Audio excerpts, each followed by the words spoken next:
The sun was setting as my charge and I approached the gates of his manor home.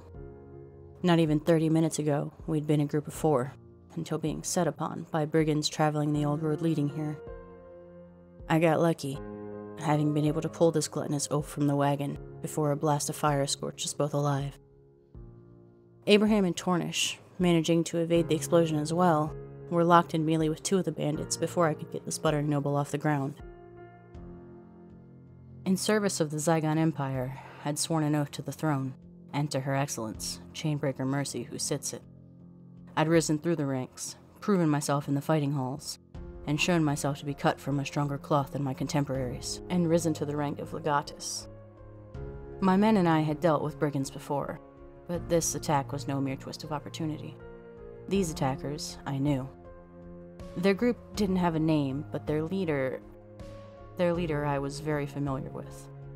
Her name was Inarah Falcone, daughter of the man I had been charged with protecting, and my best friend. I'd gotten Magistrate Falcone to his feet, just in time to see Tornish cleave one of the brigands' torsos in half. The big bruiser carried a large 2-handed axe, and for mountain folk like him, it seemed like he was swinging nothing at all. However, his size alone could not save him from the 2 arrows that landed their mark shortly after, and I watched, unable to help, as he sank to his knees, dead. Abraham witnessed Tornish fall. They'd been close. Damn it, we all were.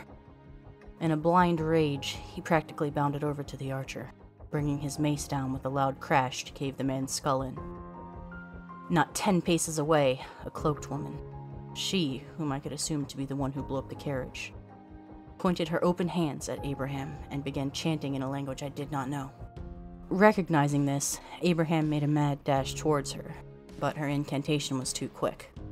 She sent a bolt of fire at him, punching a fist-sized hole through his armor and out his back. By some divine miracle, the fatal attack did not stop him instantly, as he, in his dying moments, sent his mace into the woman's chest, collapsing something vital. They both fell heartbeats later. I had no time to grieve. I snatched the magistrate by the collar and practically dragged him down the road. It was at the gates of his manor that the last surviving brigand called out to me by name. Drawing my blade, I turned to place myself in front of my charge, and then I saw her, Inarah Falcone. Looking at my old friend, I barely recognized her. She looked as if she'd aged 10 years since we last met. She called out to me. Isabel, hand over my father. Her blade drawn and her eyes harder and more determined than I had ever seen them. She stood not 20 paces from us. I met her gaze and responded, Inarah, look at yourself! Look at what you've done! Stop this madness! She stepped closer, and I lifted the tip of my sword warningly. Where has your loyalty to your friends gone? My loyalty is to the throne, and to the good men you just killed. Undeterred by my warning, she advanced again, and I moved forward to meet her, aiming to keep distance between Inarah and her father. We were close enough for our swords to meet, though she kept hers at her side. My father must pay for what he has done. You know this as well as I do. When he is tried, he will be punished. Let justice run its course. Her face hardened, then slowly grew into a sneer. Justice?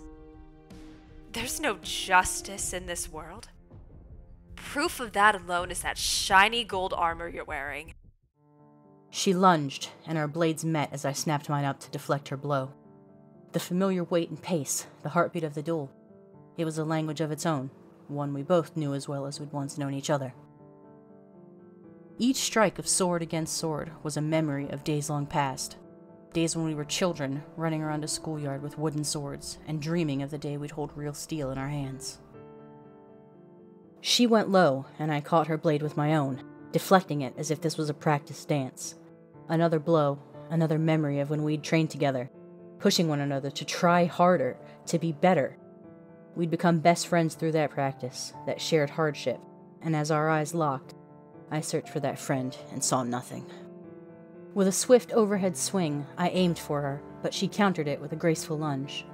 I narrowly avoided her retaliating strike, and the dance continued. With each move and countermove, we were reminded of our mutual desire to be the best, to prove ourselves to our mentors and to each other.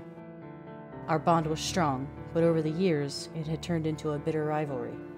I couldn't even recall what had sparked it, but it seemed like every step we took towards mastering the blade brought us closer to each other's throats. Yet, this still was unnecessary to recall the moment I triumphed over her in front of a crowd of royal spectators. That day, half a decade ago, in the grand finale of a tournament that determined our fates, I emerged victorious. It was a defining moment that made me who I am today, a sworn knight, loyal to the Zygon Empire. For Inarah, it seemed like the spark in her eyes had vanished the moment I disarmed her. In that split second, she knew it was over, and it was as if part of her identity had died that day. I launched my next strike, but it was deflected just as quickly as it was delivered. Our whirlwind of blows intensified, each strike more aggressive than the last, until we were both panting heavily, sweat streaming down our faces. In her eyes, I could see a darker determination, one that was different from the resolve of the young girl I had once called my friend. In a moment of focus, as if we were back in that fateful tournament, I spotted the same opening I had exploited before. Inarah's aggression, her resentment towards me, made her vulnerable. Without hesitation, I made a lightning-fast maneuver that disarmed her once again. I seized the opportunity and plunged my sword into her abdomen, striking the final pose and marking the conclusion of our climactic dance.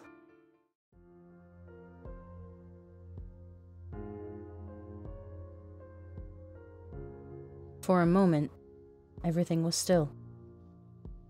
We both stood there, staring at each other, neither of us quite believing what had just happened.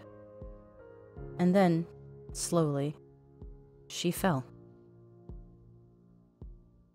It was over. The rivalry that had consumed her, for so long, had come to an end, and I was the victor once more. But as I stood there, trembling, staring at Inarah's lifeless body, there was no sense of triumph, no conquest, only emptiness. I looked back to the magistrate, who had stayed to watch rather than flee to safety. His eyes told me I would be alone in grieving her. I wondered then if, in that moment, I looked the same way she had when I'd bested her all those years ago. If my fire had been snuffed out, my will shattered in a split second. If this is how Inarah had felt, I'd suddenly understood. But standing there, looking down at her, I realized it didn't matter anymore.